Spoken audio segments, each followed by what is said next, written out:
What's up? This is Oscar Avila and you are watching G-Stream. We're coming to you from Austin, Texas, here at the Capitol. As you can see, is right behind me, where the Equality Texas Conference is going on right now as we speak, and everybody's talking about change. We are ready to make change in our Constitution, on the state level, the federal level. So check it out. We got more videos about that coming up.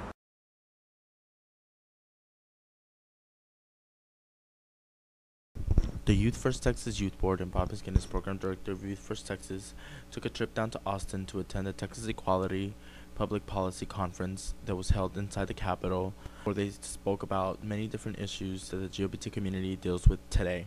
Many of the North Texas leaders were in attendance, but also participated in a panel discussion of safe schools. Bob Guinness, Program Director of Youth First Texas, Bo Hagan, co-chair of Listen Dallas, Lambda Legal member Ben Leal, and representing the youth, Justin, an intern for Out Youth in Austin. Chaz was able to sit down with one of the big players here at Equality Texas and talk about all the stuff that's been going on here today in the Capitol. Check it out. Hey y'all, we're here inside the Texas State Capitol hanging out with the Equality Texas Foundation. And I'm here with my friend Paul Escott, who is the staff executive director of the Texas Equality Foundation. So, what's your exact position with the organization? I'm executive director of the Equality Texas Foundation, and we work to eliminate discrimination based upon sexual orientation and gender identity expression throughout the state of Texas. And we do that through education, research, lobbying, and advocacy. And we work to change policies that affect all people throughout the state of Texas. But we also specifically work on youth issues.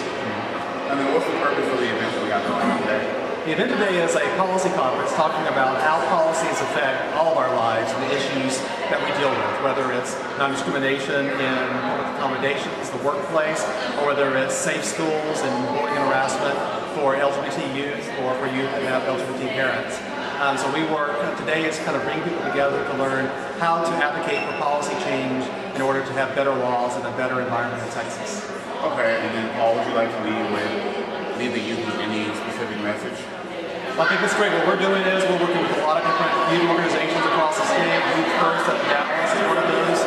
And we're working to develop a Safe Schools Initiative and a Safe Schools Coalition so that we can make school places a better environment so that we can learn and that they can be free of hate, be free of bullying and harassment.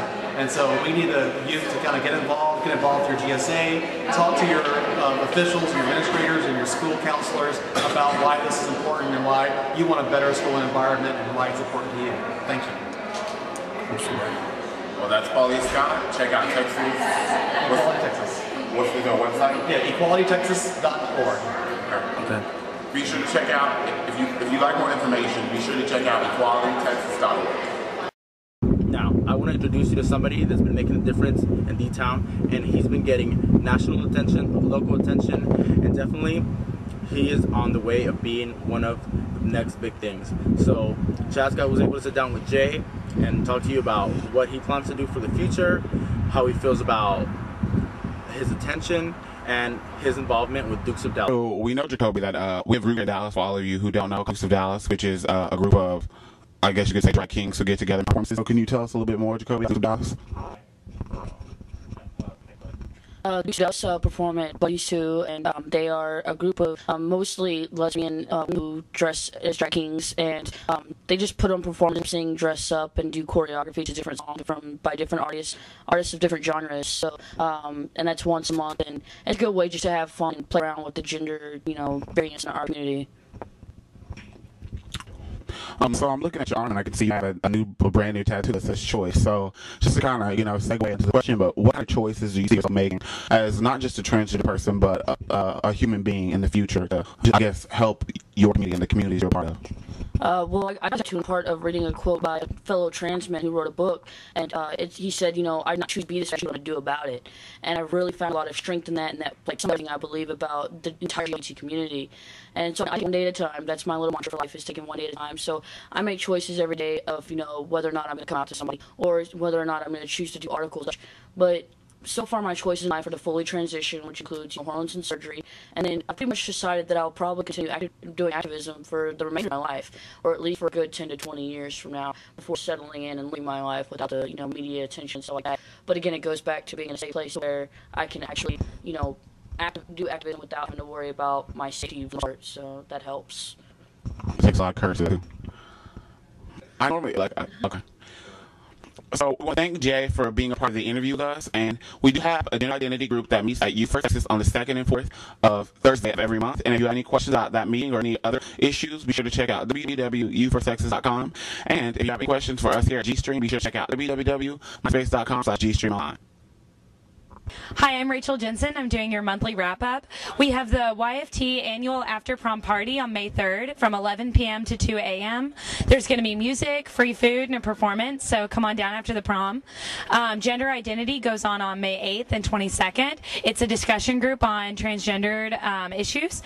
There's a book club on May 6th, and Stitch and Bitch is every Wednesday, so if you want to learn how to sew and have some good conversation, come on down for that every Wednesday. Open mic night goes on May 10th and 24th, and you can read a poem or an essay or maybe perform something that you've written. There's also the Q Cinema 10th Annual Gay and Lesbian Film Festival going on in Fort Worth. For more information on that, you can visit www.qcinema.org. We definitely had a fun time here in Austin, and we're ready to go back home to Dallas. So check us out at www.myspace.com/GStream. If you have any questions, suggestions, comments, whatever you name it, put it on there, and we'll definitely respond. So check us out, and thank you for tuning in.